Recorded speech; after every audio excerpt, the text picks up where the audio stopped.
Concerned what it hit for, cause I've still come to raise hell like Mephisto. Please don't front, cause I'll karate chop your lymph node. Noodle arm punk you punch and end up with your wrist.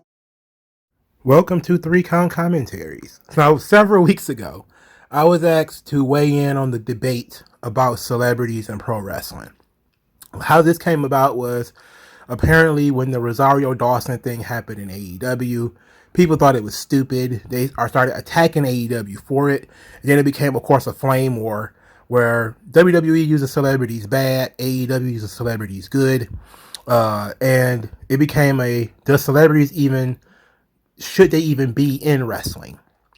And I say, celebrities, the answer is yes, for starters. The second thing is that celebrities play a very important role in wrestling.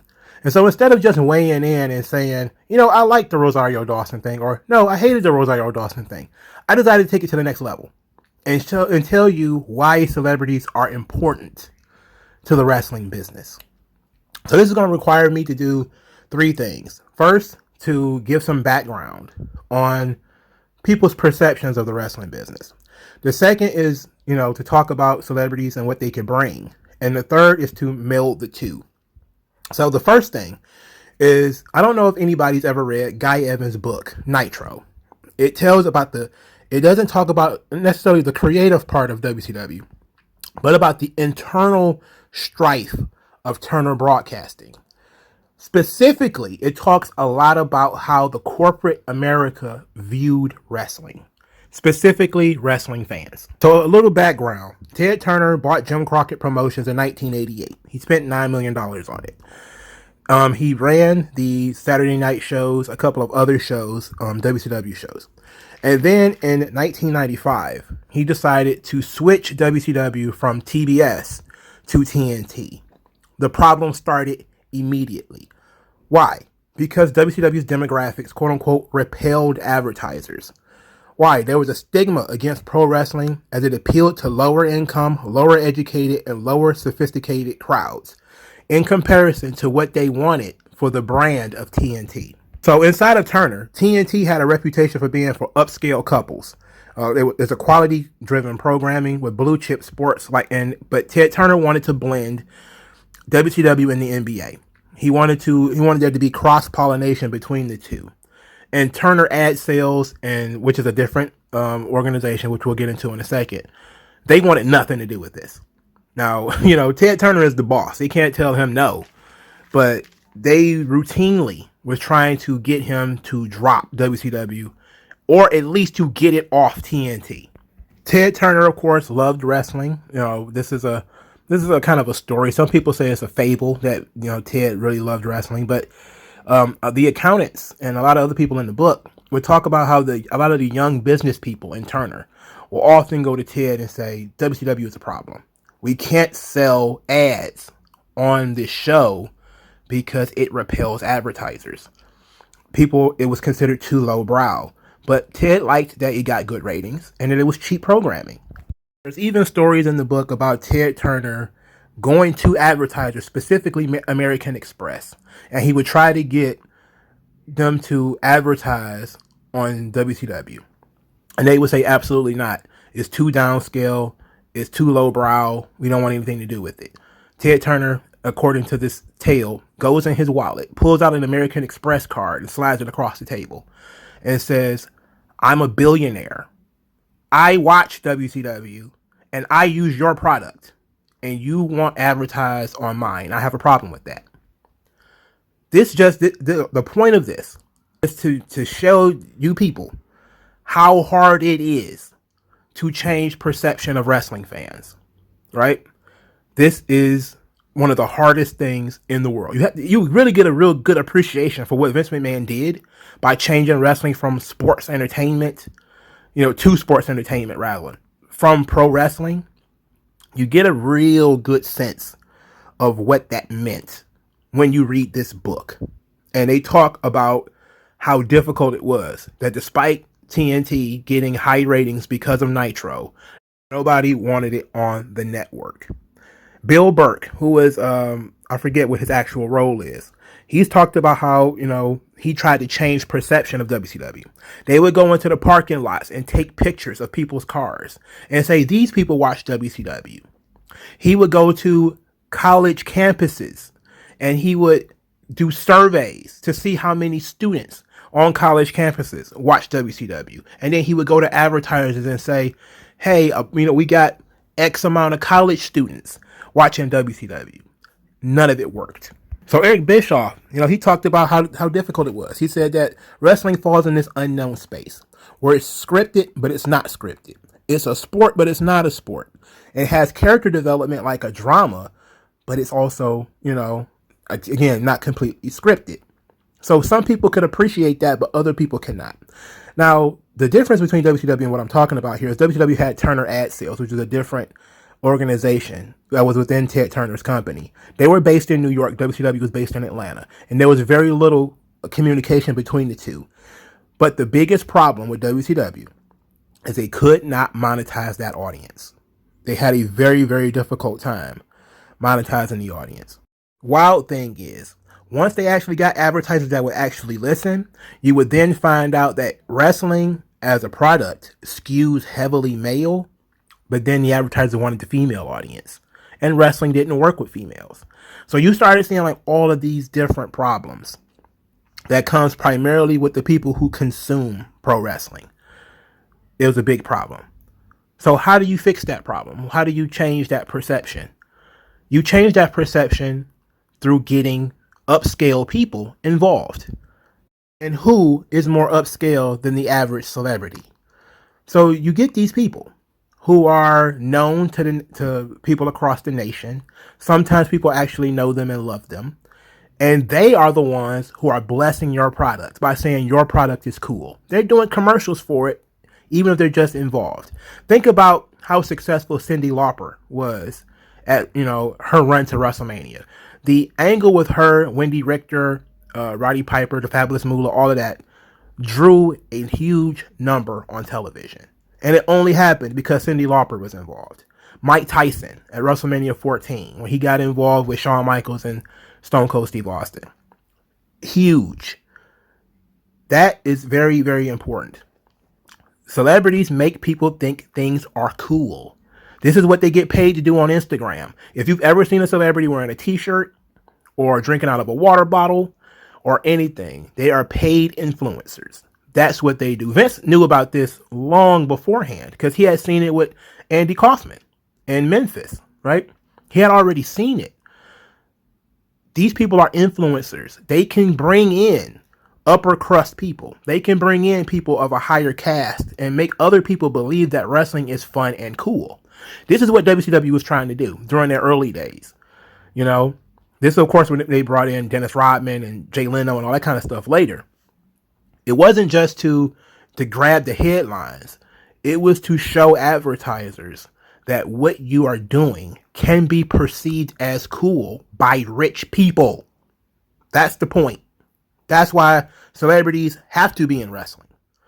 Yes, you can say, hey, there was a point in the 30s and 40s when there weren't really all that many celebrities in wrestling. It's like, sure, but we're talking about in the modern world, right? In the modern world, celebrities in wrestling is a great idea because it's all about changing public perception. If you want people to understand that your product is cool, you bring in cool celebrities. The more famous, the better. The more people know them, the more followers they have on Twitter or on Instagram, the higher rated their television show, all that stuff, you bring them in. But then this is where you get to the third piece. You meld the two, right? You have to, when you bring in a celebrity, the celebrity has to fit in that target market, right? This is where sometimes you'll get like WWE in recent years, within the last 10 years or so. A lot of the celebrities that have come in have been rappers. Snoop Dogg, Wale. They had Migos, that guy, he came in. They just had Trae Young from basketball, the New York Knicks. Who do you think they appeal to? The young black audience. So you bring those guys in. Why bring in Jake Paul? Well, he appeals to young white people. You bring him in. Why bring in Bad Bunny? Well, he appeals to young Hispanic people. You bring him in. That's the point. You meld the two. You see a demographic that you want to hit. You bring in a celebrity that young people think is cool. You bring him in and you say, hey, you're going to go clothesline one of our guys. And young people will think that's cool. They will think that's funny. And you can say, oh, it doesn't work. It doesn't work. It does work. There's the track record of it working is far too. I gave you Andy Kaufman, Mike Tyson, Cyndi Lauper. It works. It changes public perception. It gets people to believe that cool people watch wrestling, not just, toothless Jay Browns from Atlanta or, people who eat mud pies in Mississippi. It gets people to believe that wrestling is upscale. Now, it does become a bit of a problem because when you see the demographic of like rappers and athletes, it doesn't, you probably may say, well, hell, if it works that well, get Leonardo DiCaprio on Raw. If that's going to be the case.